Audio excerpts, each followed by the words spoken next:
It's been a fabulous week last week for me. I've made the most amazing pair of trousers, absolutely love them to bits, been to a wonderful sewcial and not spent any money on fabric. So it's a winner of a week this week.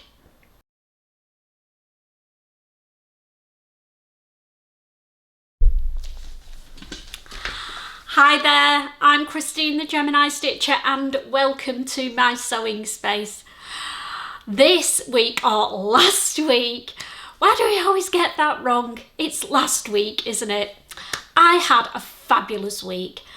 So shall we start with the trouser pattern from Style Art Patterns that I wanted to give a go, and they were the Atlas pants. So just let me grab the finished garment and then you can see why I'm so chuffed to bits with it. Here they are. Now the Atlas pants, I've got this quirky reverse pleat detail all the way down the front, and I was curious whether I would actually like it or not, but I actually do. It makes them float and flow and feel really sophisticated and just that little bit different. So if you're looking for a wide leg trouser that's a little bit out there, then try the Atlas pants from Style Art. I love them, and here's why. Apart from that quirky pleat detail at the front, there's no waistband on these trousers, and I've said it before, if you get trousers that have got a facing on, not a waistband, they're kinder on your tummy area. So that's the first thing that I like.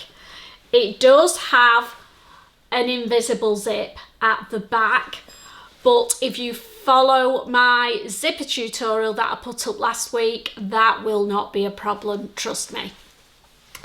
So they are quite wide leg trousers. They've got inseam pockets in them.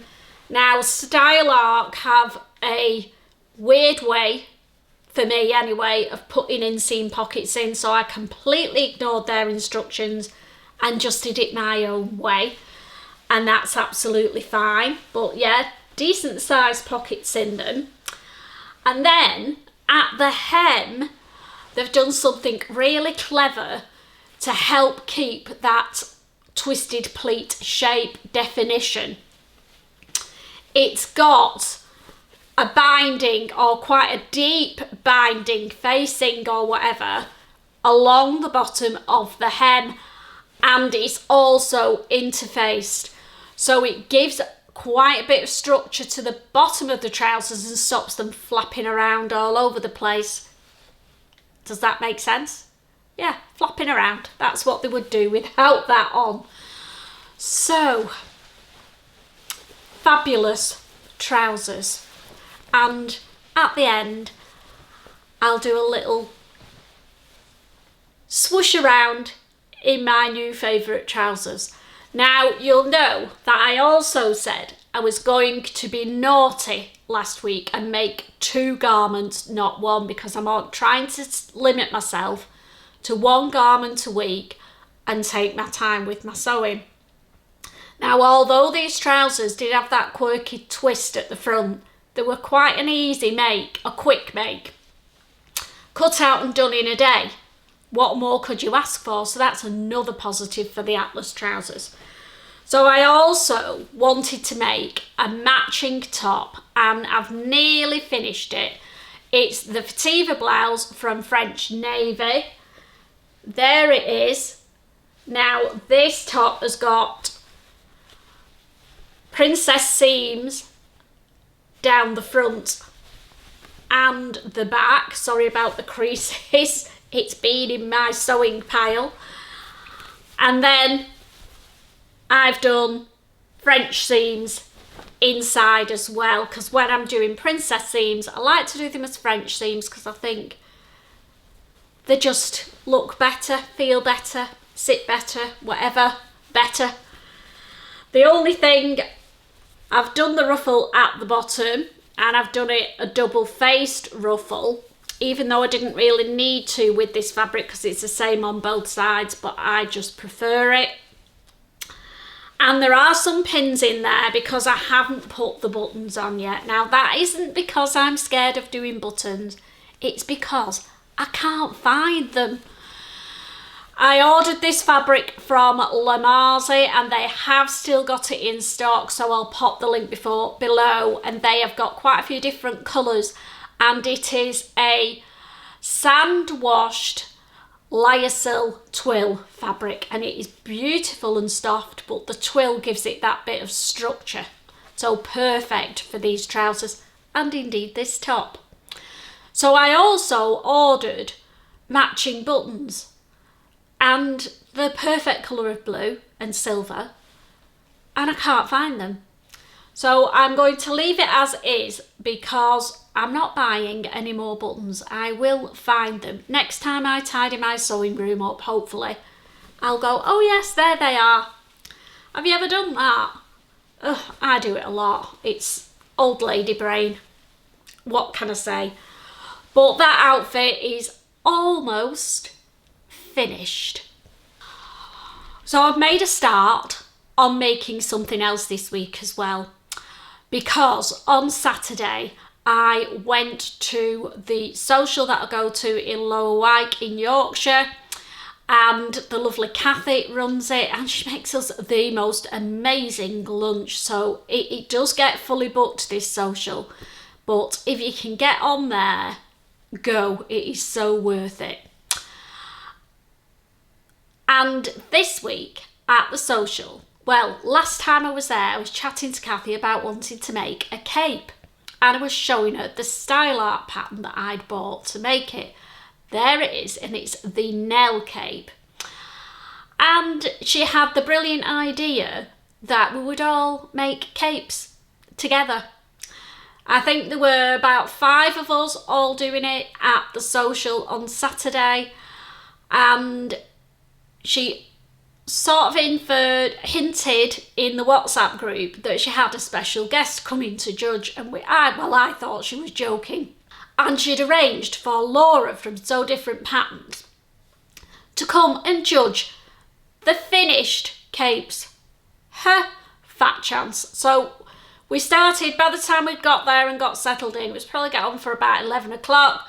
Laura was going to pop over at 3:30, and we were all meant to be doing a catwalk in our capes. But you've guessed, mine wasn't finished. So there's a few things I learned from that. 1, don't be over ambitious when you've only got a limited amount of time to make something in. And 2, don't even think about the sewing bee anymore. Don't ever apply again, because I could not cope with the pressure. Oh my goodness, I just went to bits, to pieces. In fairness, I did have a lot to do because every seam is bias bound. So I'd made my own bias binding. I'd already done this because otherwise there was no chance.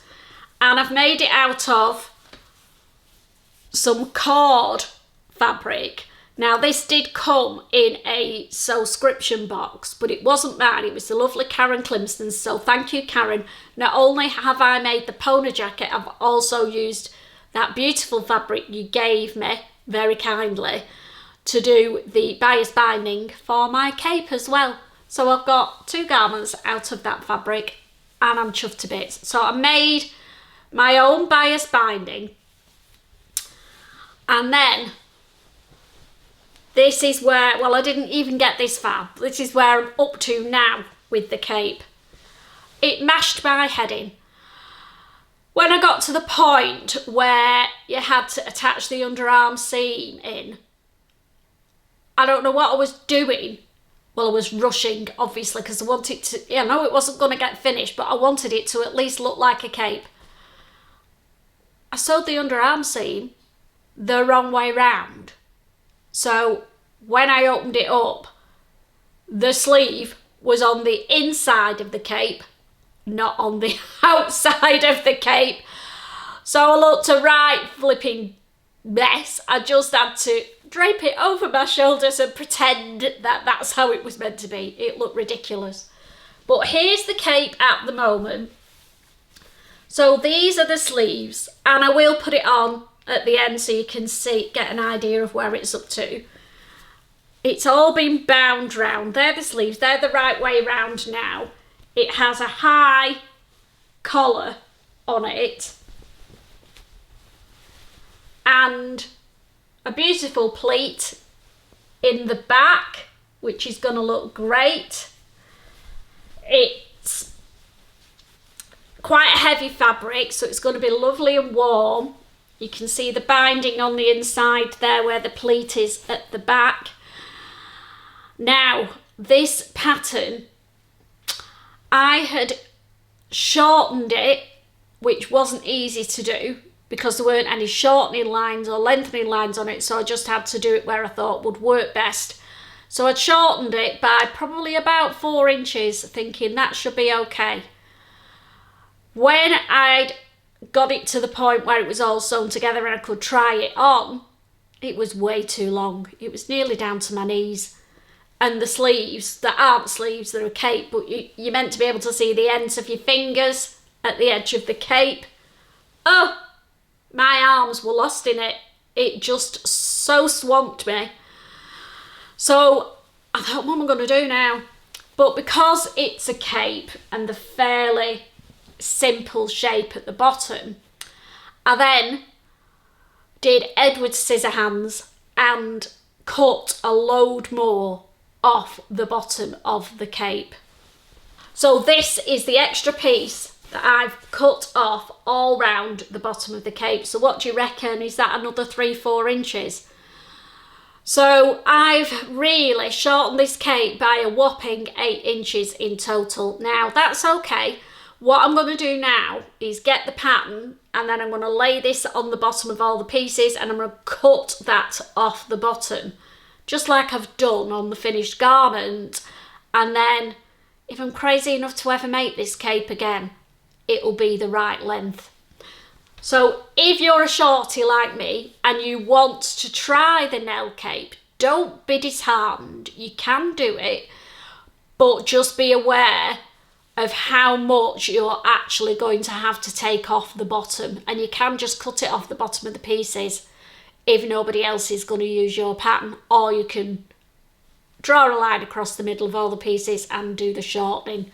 But I reckon for me it was definitely 8 inches, and if I'd have had the time, because this is a new pattern to me and I wasn't doing it in competition conditions, I would have done a toile, a quick and dirty toile, just to check the length and got it right before I cut into this fabric. But I got there in the end, and I hope when you see it at the end you'll appreciate that it does actually look a reasonable fit now. I've just got to do all the bias binding all round the neck, round the front and round the back. So I wasn't doing that when I was tired. I've put it to one side. It is for the winter, and I've got to be in the mood for doing bias binding again after doing all that in one day. So yeah, it might get finished for next week. Who knows? So that's all my sewing, all done. There's one other thing that I've been working on this week. I've been a busy sewing bee, and it's not sewing, but it's sewing related. My pattern storage has been getting on my nerves for the longest time. Never find any of the patterns. There was a degree of logic to it, but it wasn't great. I didn't want to invest in Stash Hub for personal reasons, and we won't go into that, but I'm a bit old school is the honest answer to that one really. And with my patterns, and I'm a bit touchy-feely with them. I'm very visual, and with Stash Hub, looking at them on my phone just wouldn't do it for me. I struggle to visualise the pattern from them. Does that make sense?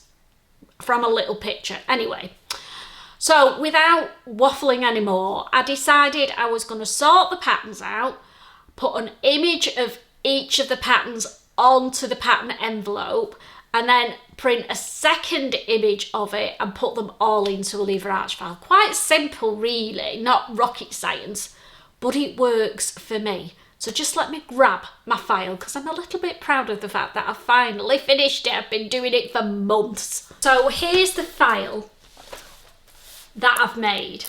I've got my little notebook here because I've written down how many patterns I've got. So I'm going to fess up as well. But it's just a lever arch file with punch pockets in. Try and open it without dropping it. And it's got all the pictures in the punch pockets divided into sections, and those sections are there's 4 sections, and I've got 4 drawers in my Kallax unit that have all my patterns in, so at least I know which drawer they're in. Now I have started out with the patterns in the drawer in the same order that they're in this file, but I know that that won't continue. But every so often, I can just reorganise and straighten up a drawer and get them in the right order.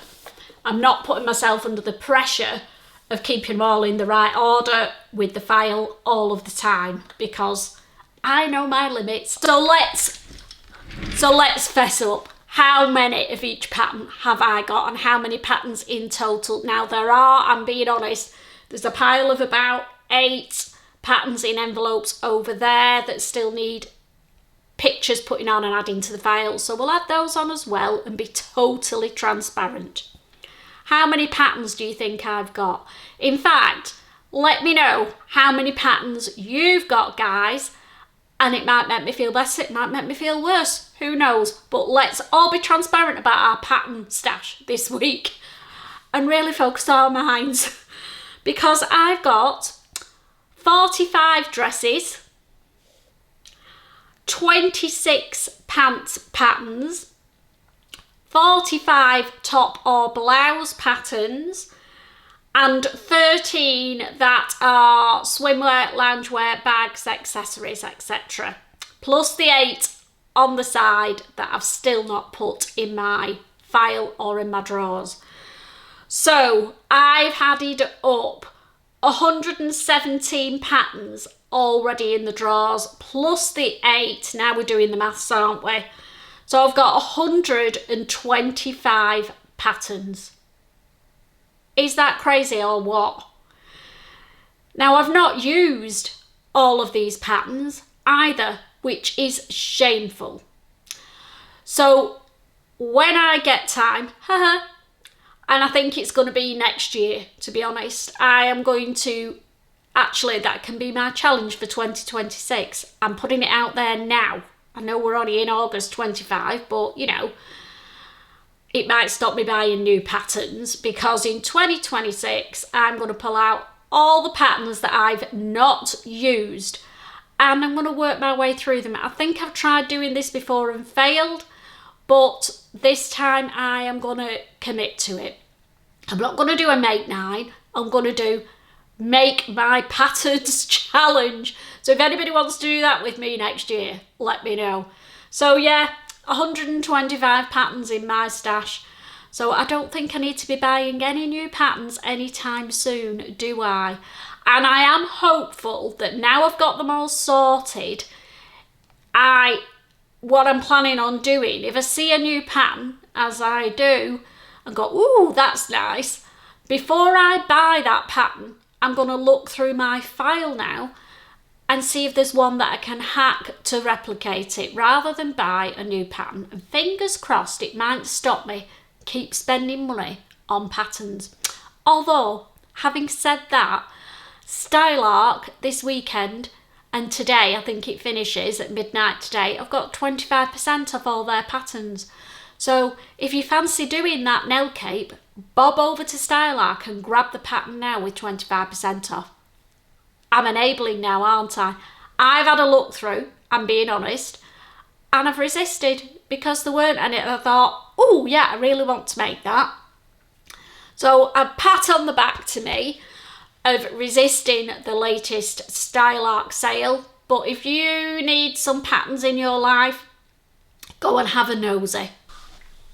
So what do I want to do this week? Well, I've pulled out this viscose fabric that I've had with a purpose in mind, purchased with purpose from Mr. Tissue.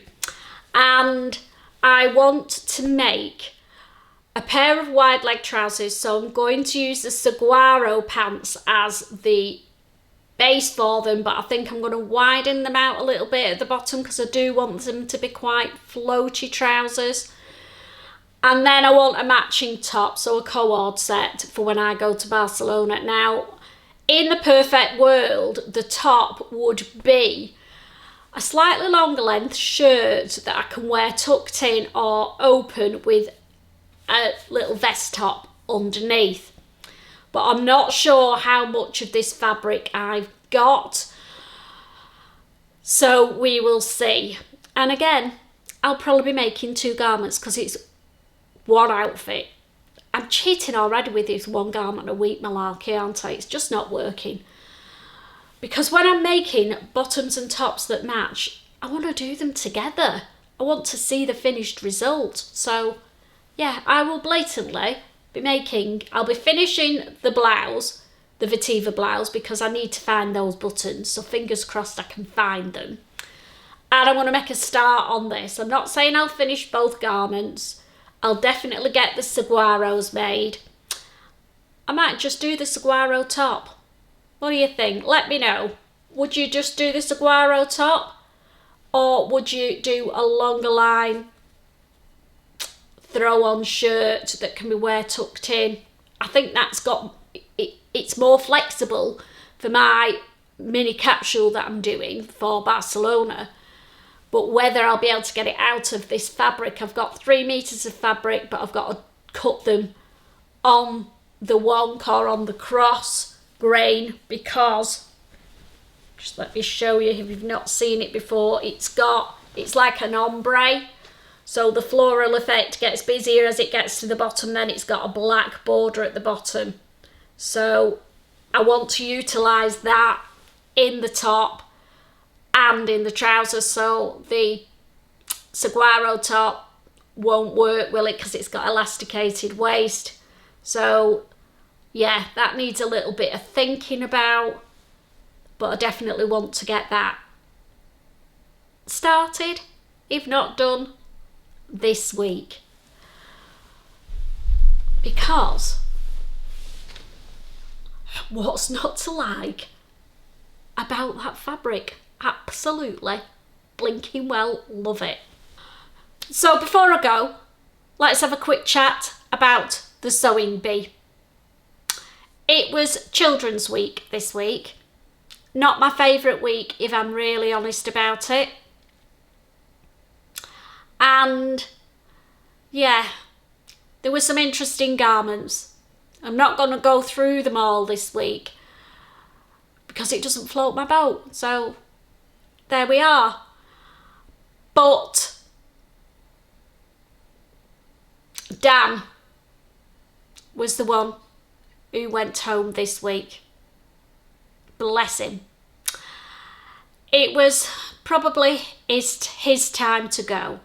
He's had some amazing ideas, absolutely blown me away with his creativity. But his sewing skills do need a little bit of improvement. So, sad to say that Dan has gone this week. So did any of you pick Dan in the sweep?